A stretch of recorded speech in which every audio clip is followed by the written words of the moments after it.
I call this meeting of the City Council of July 26th to order. Please call the roll, ma'am. Haig. Yes. Briggs. Yes. Shivers. Yes. Williams. Yes. Miller. Yes. First presentation tonight under our work session. I guess it starts on regular meeting. It'll be Audrain County Health Department, Health Unit. Mr. Slater. Yes, this evening we have Craig Brace with us, the Executive Director of the unit, and he has a presentation to make. Yes, thank you very much, Mayor, City Council members, and staff. I would like to ask if I could have Chief Susan Rocket join me here at the podium, as well as Jay Jacoby. I would appreciate that if you could stand here. Dear Mayor, City Council, and staff, on behalf of Audrain County Health Department and the Audrain County Health Department Board of Health, I would like to extend our appreciation for the amazing work done by you and your teams in support of our COVID-19 mass vaccination clinic efforts from January 2021 through April 2021. Through your extraordinary work, we have been able to vaccinate over 5,000 individuals. Your diligence, self-motivation, dedication to always go the extra mile to achieve the best possible results for the residents of the City of Mexico and Audrain County is extremely admirable. From attending planning meetings, sometimes on short notice, to making sure everyone involved in the planning and working of the clinics were informed of every change needed, sometimes the day of, to the plans your team devised, to those employees designated to work each and every mass vaccination clinic speaks volumes to your selfless service to the City of Mexico, Audrain County, and its residents.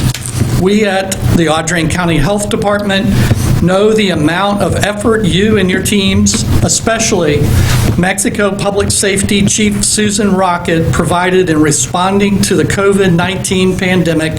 We want to assure you that those efforts are recognized. As a sign of our appreciation, please accept this commemorative poster recognizing you and your teams as true healthcare heroes. Once again, thank you so much for your service. We are fortunate to have you on our team. Yes, this is for the city. Thank you all. I have one more presentation that I would like to make. Susan, Dr. Chief Rocket. I'd like to present this certificate of outstanding contribution to Chief Susan Rocket for your diligence and dedication to the residents of Audrain County in response to the COVID-19 pandemic, presented today, July 26, 2021. Chief Rocket was at every single mass vaccination clinic. She was at every single planning meeting that we had, sometimes unplanned planning meetings that we had. She did an outstanding job. You and your team deserve this certificate of outstanding contribution. Thank you very much. Thank you, and on their behalf.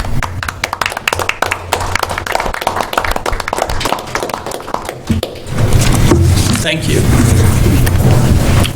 All right, the next item on our agenda is Bird Rides Incorporated. Mr. Slagle. I believe, Russell, we have, is it Michael Butler? Is he online with us? Okay, we're going to need just a little more volume, Michael. Is that us? We'll get some volume on our end here. Can you hear us fine? Yeah, you guys are coming in loud and clear. You're on 33, 34 on our side.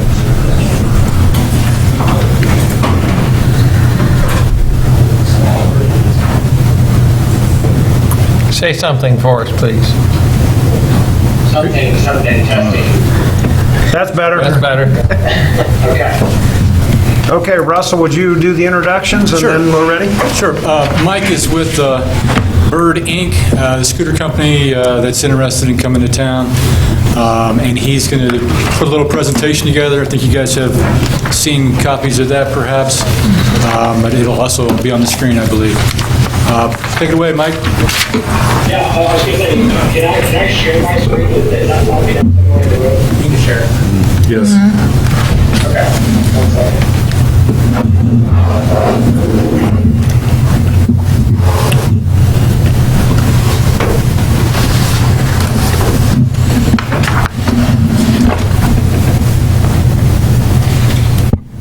Whoever is that host, that's too long.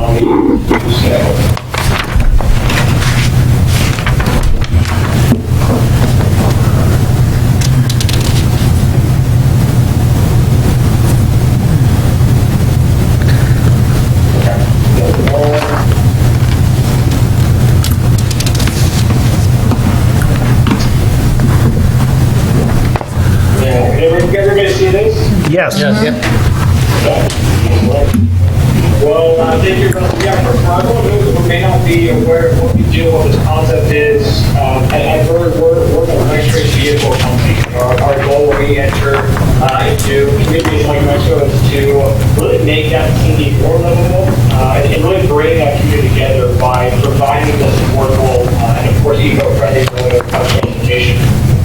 Now, we started this in 2017. We've completed since then, the last about 4 years, completed over 100 million rides, 100 million times, so we've actually scanned a Bird scooter and taken it around. And we're currently live in about 300 cities, so we've seen a lot of expansion in the last couple of years.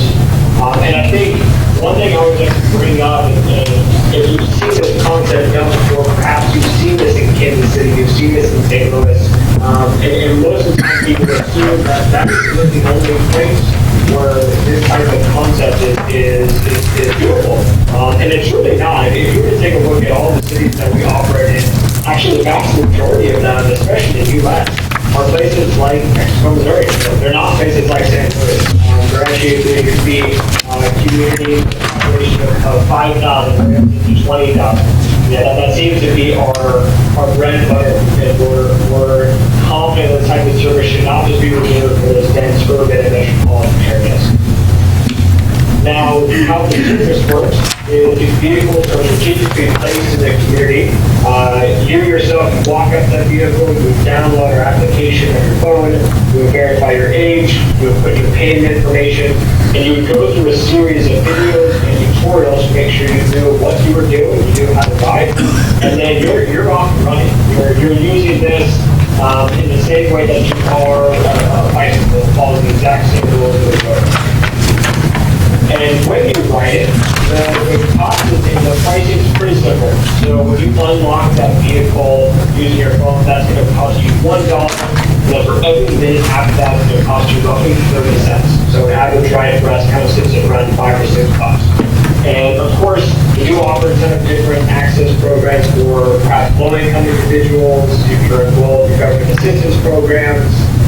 If you're a senior citizen, you're a healthcare worker, you can actually ride for free. So we hope that this is for everyone and we're democratize this. Now, this is a dockless model, so that means that there's no infrastructure that will be required in the community. There's no financial commitment in any way by the city. And riders will use and follow the same rules of the road as they do bicycles. So if you see bikes riding around in Mexico, even if they are few and far between, they're going to follow the exact same rules. And then we'll work with the city, we'll work with members of the staff to designate that operating zone. So if there are certain areas you don't want vehicles to be ridden, we can absolutely do that. And maybe those are areas that maybe it's a park, maybe it's a private road, maybe it's for whatever reason you just don't feel like it's safe for the vehicles to be ridden. It's really easy for us to stand out and block out those no-ride zones. And if someone enters that zone, the vehicle slowly comes to a stop, they're notified, and they have to return to the quote-unquote operating area. Now, if you're asking yourself, how are they managed? Who does this? So when we enter into a market like a Kirksville or a Poplar Bluff or a Fort Scott, what we're going to do is we're going to partner with somebody local. So this could be an entrepreneur, this could be a business, this could be some entity in the area that wants to handle this. and they would be the ones actually responsible for the deployment, for the charging, for the servicing, and repairing, for the repositioning of the vehicle throughout the day to ensure that they're in the right location. And because this is someone who's local, this is someone who's from Mexico, it's not someone who's either just an hourly employee who's never been to the area, this person has a kind of, hopefully, community pride. And they know the market far better than we ever do. And because of that, they can actually run a business far better than we ever could. So if you take nothing away from here, please hold it on this. This is a hugely critical piece to what would be this relationship. And it is hugely critical because it also addresses a lot of the questions and concerns that we get. I think this is probably the number one thing in the city is, hey, how do we ensure that this is a tidy and tight and not a clutter-zone situation? And for as a business, we're addressing this in a lot of different ways, as you can see here. We educate our riders through different tutorials and videos. We reward them when they park correctly. We measure that behavior. We use a lot of the data that we capture from our riders to better locate our vehicles.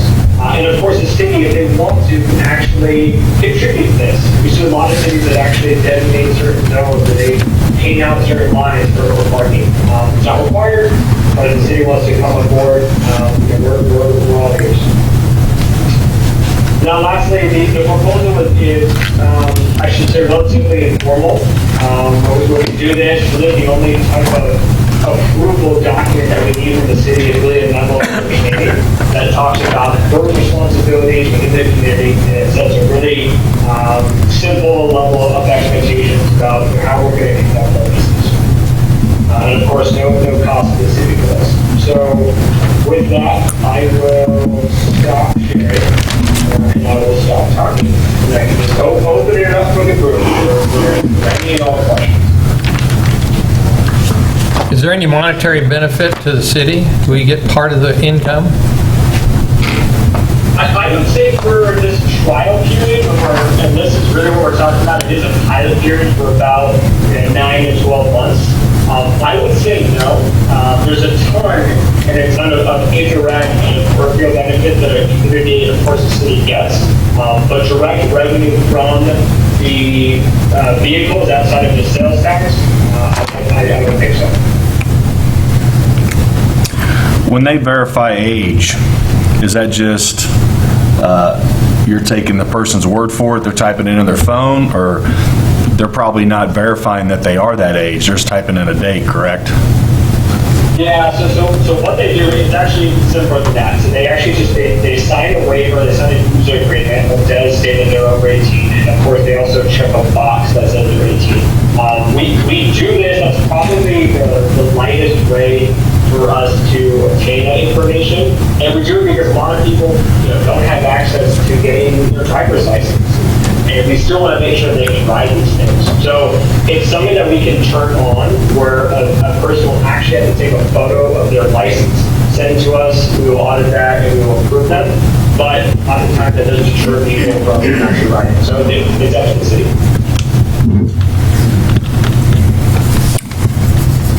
What liability coverage do you carry to protect the city? Yeah, so we have automobile coverage with general rider liability coverage, all the same coverage that we use in like I mentioned, probably about 150 cities in the U.S. that are live. They're happy to send over that coverage, and it's included in the MOU. How much is that? What's the limits on it? Off the top of my head, I do not have that. I can pull it up. Just 1 second. It's a general liability of $1 million occurrence, 2 aggregate, 1 in 1 and automobile coverage. Mike, have you been to Mexico? No, I have not. So how did you choose Mexico, and what here did you, it just, because we have some state roads running through Mexico, and I don't think those would be allowed on our state highways. I'm not sure, but. They are actually. I only say this, and To date right now, this is just me personally, there's probably about 35 cities, many of them just like Mexico, that I had this exact same conversation with and initiated a program like this, and I've been to zero of them. There is a ton of really powerful tools for me to essentially take tours of your entire town in about 10 minutes. And so we were able to take a look at some quantitative things when it comes to population and purchasing power and weather and things of that nature, and then we can also compare them to those same live cities that I was referring to earlier. And because we know that the program has worked there, we can deduce that it would work in New Mexico. So I completely understand that. I've never been to the area. I don't pretend to know everything about your community. I hope you wouldn't expect that of me. But where we do fall short and lacking in general knowledge, we make up for that and compensate it through this individual who is local. So the person who's running the business on the ground is someone who lives in Mexico and is maybe a neighbor of yours and knows the area far better than I do. Wait, it seems like what your expectations are, you need a population of, 18-year-olds are the ones that are ones you want riding these and not younger kids. And my question is, I can see where you might look at that if you've got like a college population or you've got a sort of a dense area of that particular population. And why I'm asking this is, have you actually looked at Mexico and looked at that as far as, what we have here to ride the available people to ride those scooters? Yeah, absolutely we have. If we had it and I didn't think it would work, I would be talking to them. What's the minimum MOU that you do? A year? It'll stay a year. And really that's straight down to about, even less than that when you factor in weather. There's going to be weeks, if not months at a time, that these vehicles it wouldn't be safe for them to be out there and really. Do you have changed or studded tires for ice conditions for these, or what do we do then?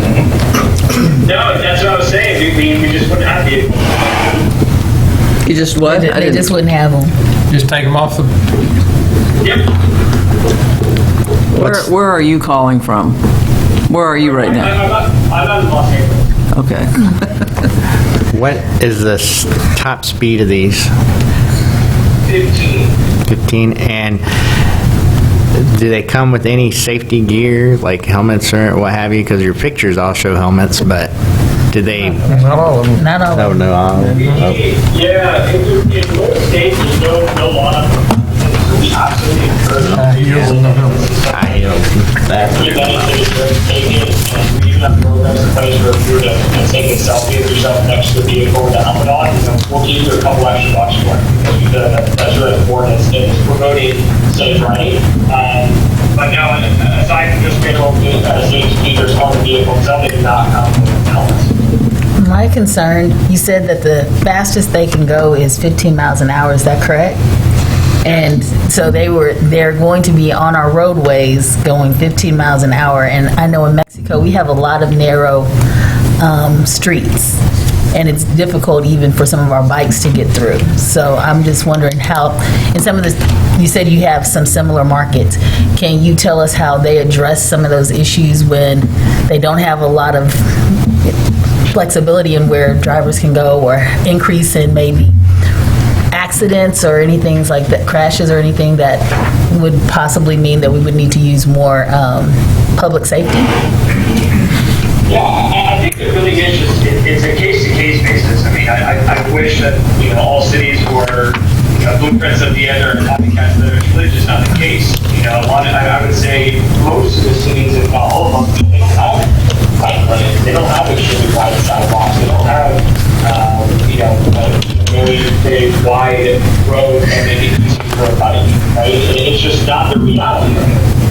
But our goal is to eventually get there. We think this is one step towards it.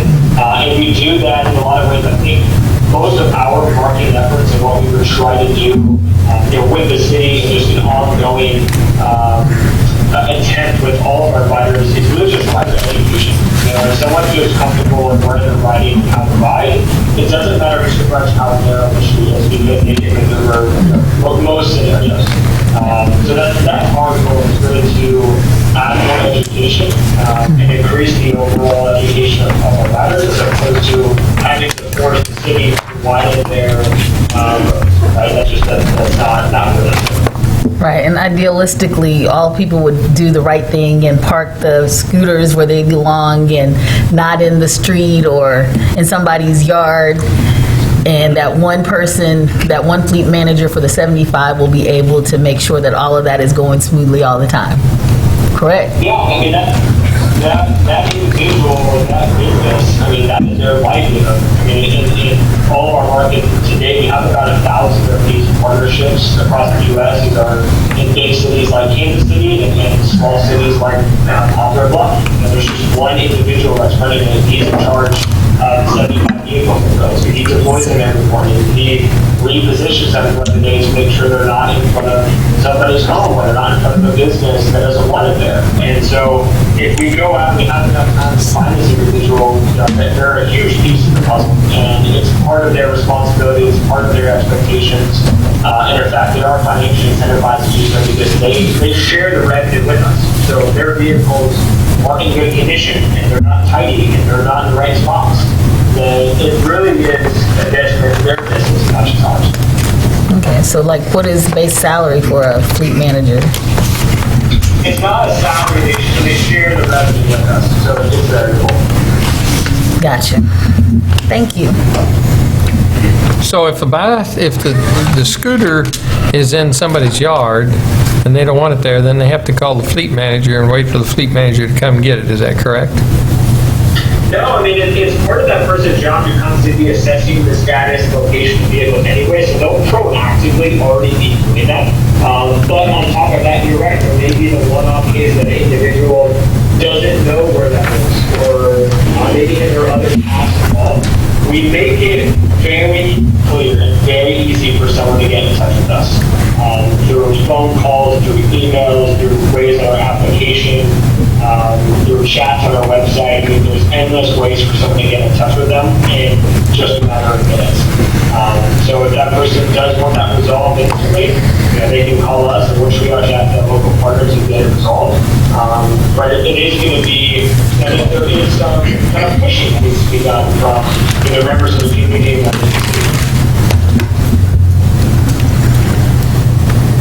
More questions? I would have one, Your Honor. This would relate to accident rates, and the extent of information that I've been reading indicates that accident rates with these have been going up, and the accidents that have been somewhat serious and head injuries, and quite honestly, some of those can sometimes be lifelong injuries, and so when I see $1 million coverage, I have concerns that, is that high enough? Yeah, I mean, all of the liability is going to fall within, the write-up, and then really within ourselves. The city doesn't have much to do with this. And in fact, if you were to take a look at, injury rates between scooters and bicycles, there's really no difference. I mean, you're far more likely to get in an accident and drive home than you are on a scooter. We see one accident every 27,000 miles ridden. I think most people don't even ride 27,000 miles. So I'm certain while absolutely those cases happen, and we try very hard to limit those. It's part of running the business, and it's part of taking on that general risk in really any scenario.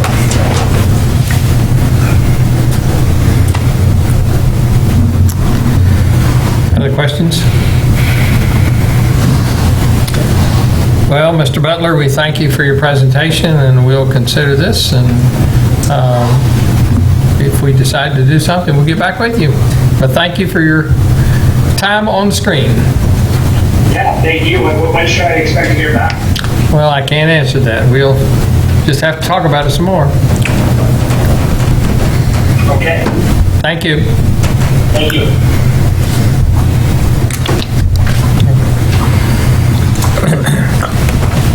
More discussion now that we're up with him, or? I guess the question to council is, do you want to look at this further, or do we want to pass on this, or do we want to just leave it alone? I am inclined to pass on it. I don't have any desire for it. Me neither. I just don't see it. I think we'd have trouble keeping, I think, younger kids off of them, and then they'd be left around town, and then they're not on the sidewalks or on the streets, and And the fleet manager isn't getting enough money probably to make it worth his or her while to chase around them initially. I get it. I kind of felt funny when he said, yeah, they're allowed on the highway. Sure, a bicycle can ride on the highway to McDonald's, and so can this thing. But yet we have other 15 miles an vehicles we hour. don't allow that to do, even on the city street, so Yeah. I really find that to You be, do not want to be on a bicycle trying to ride. I didn't find him particularly well informed about Missouri law. Every once in a while, I go from Teal Lake, the entrance there, and just kind of ride up to the store real quick. So I'm already right there just to check on them. Just that little spot. I'm like, I couldn't imagine. I see people like long, I'm like, Not at 15 miles an hour. you're gonna have kids. 17. Like you said, you're gonna have kids. It was actually I mean, they it was in the don't check literature, or- 17 miles per hour. Whatever. I'm just going by what he said. I have no concerns, but He forgets what he said. I don't think we've seen a push from, I mean, if we saw a push from some constituents that wanted to have this, so, you know, that's a little different, but I haven't heard anybody say they need this, so. I did have an anonymous letter from someone who called me old because they were commenting on some comment I made about them, and they called me old-fashioned and out of touch, but they didn't sign their letter, and I got it in the mail, so. Yeah. so Mr. Slagle, I think at this time the council decided we're going to pass on this for right now. All right. Next item be the approval of the minutes of July 12th, regular session. Make a motion to approve minutes of July 12th. Second, Haig, Yes. Briggs, yes. Shivers, Yes. Williams, Yes. Miller, Yes. Next item under new business, Bill number 2021-51, a resolution authorizing the city manager to execute an agreement with Audrain County Historical Society for requested funding from the Mexico tourism tax. Reading by title only and passage. Mr. Slagle. Yes, Your Honor, the Tourism Commission has met and has a recommendation for funding for Walk Back in Time. To cover the recommendation, Roger Haynes. Good evening, Council. The Tourism Commission met via Zoom on Thursday, July 22nd, and as part of that meeting, they reviewed an application for advertising funding from the Audrain County Historical Society for the 2021 Walk Back in Time. That will be held September 24th through the 27th. The request for funding was in the amount of $9,335.68. The Commission recommends that same amount. The last time that it was funded was in the years of 2016, 2017, and 2018 at the level of $8,500. The commission felt that they would bump that up this year because of COVID not having the event for the last couple of years. I'd be glad to answer any questions you might have. I move for first reading of bill number 2021-51. Second, Haig, Yes. Briggs, yes. Shivers, Yes. Williams, Yes. Miller, Yes. Bill number 2021-51, a resolution authorizing the city manager to execute an agreement with the Audrain County Historical Society for requested funding from the Mexico tourism tax. I move for passage of bill number 2021-51. Second. Haig, Yes. Briggs, Yes. Shivers, Yes. Williams, Yes. Miller, Yes. Next item on other business is payment of the claims. Make a motion to pay bills. Second. Haig, Yes. Briggs, Yes. Shivers, Yes. Williams, Yes. Miller, Yes. Next item is comments. We begin with the council. Mr. Haig. Seeing a map of the United States, Missouri does not look real good with the pandemic, and just be safe. Not going to get on a platform of vaccination or unvaccinated, but either way you choose, please be safe and respect others, and let's continue on. It's been a pretty good spring and summer, and let's stay safe so we can stay on that path. Mr. Williams. I'm going to echo what Councilman Haig said. Me and Dr. Shivers had a meeting with the health department this week about vaccinations. I'm also not going to get on a tilt up here about do it or don't do it, but I do think if you choose not to, please be safe and be respectful of other people. That's one of the things. If you want to make that choice, that's fine, but remember other people around you. Two, I just wanted to, we just finished up our Optimus season out at the Optimus Fields, and I will say that this is the first year that we've traveled. Every year that I've been out there, they've had it at the facility. And so I'm going to say that I think the city is very, very fortunate because almost every city we went to, either the school district or the city, were helping fund that program.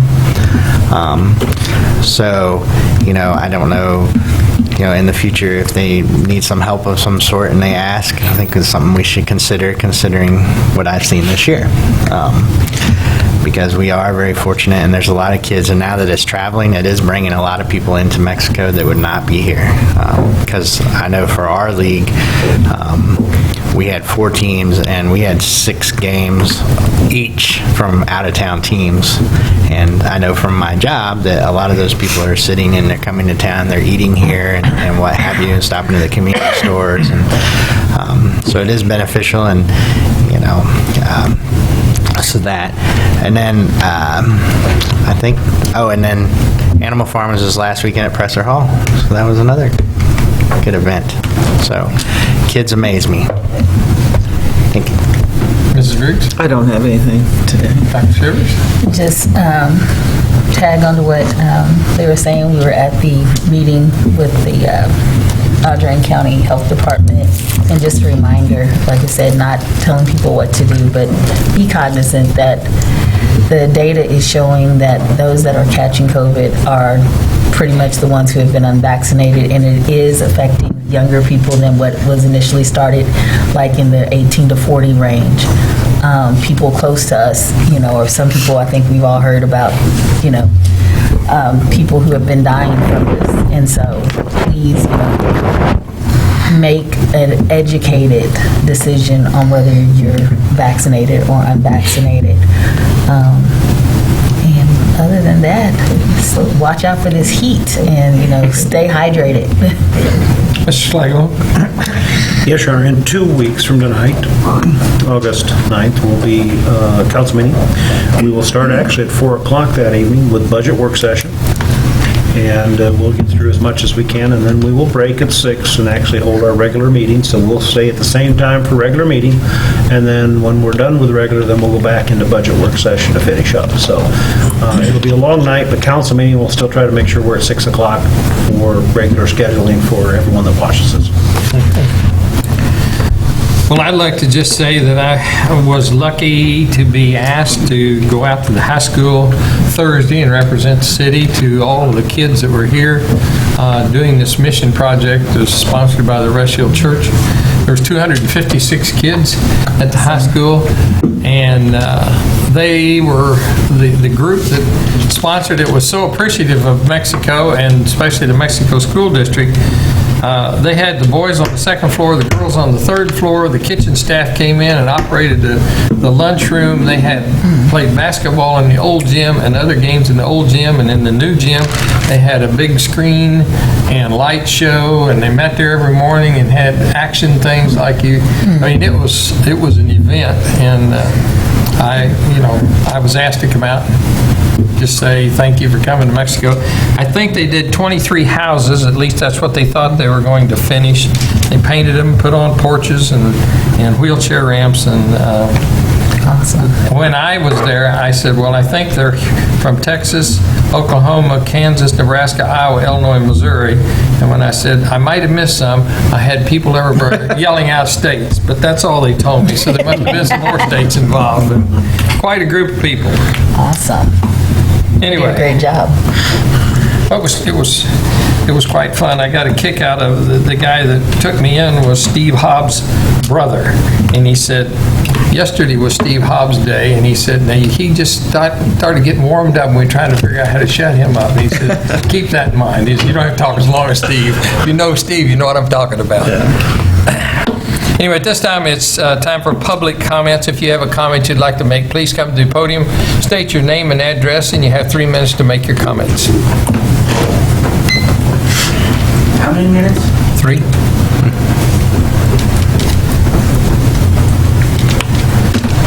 I'll try to be brief. Mr. Mayor, City Council, City Manager, thank you for the opportunity to come and speak. Thank you for your service to our community. I will speak about COVID. Name and address, please. I'm sorry. I'm new to town. Kenneth Hoover, where I reside, or the issue where I'm going to talk about? Reside. 1626 Westminster, Thank you. Mexico. But I will talk about COVID real quick. I will encourage people to do that. January the 10th, I was within a few minutes of being pronounced deceased with COVID at Boone Hospital.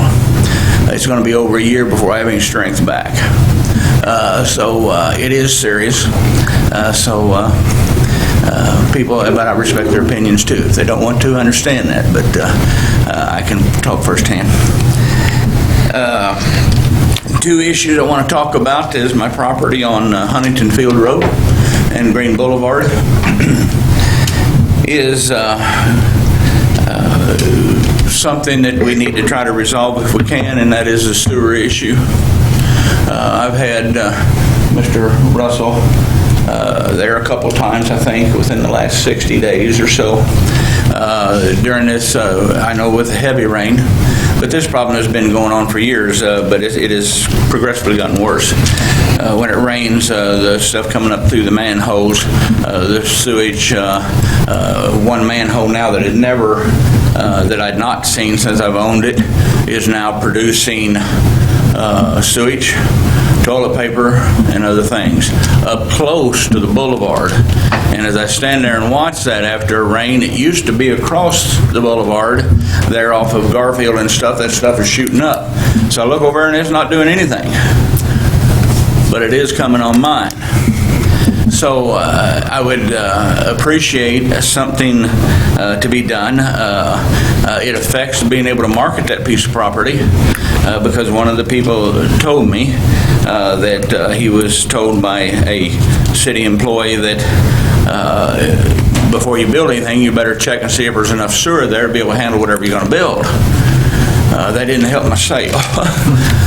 So I'm asking the city to do something, see what you need to do. I would like to come back in 30 days and see if you have an IEP to be able to see what we can do to be able to stop that and to make sure that this sewer is getting away, whatever the problem is. I don't know, but we need to be able to do more than come out there and put limestone down when this stuff is floating there in the ditches. It's a health problem, and I just ask that y'all give it serious consideration. The second thing is, I've tried to be a good citizen, have kept my property bush hogged and mowed. Was cited last year, not a ticket, but was put on notice to get it mowed more often than what I was. And I understand that. But anyhow, the property on the east side, I don't think has been mowed all season. It's several feet tall. I would just like to be treated the same. I'm going to mow and keep it down because I don't like it tall. But I have a issue there that I get a nasty gram.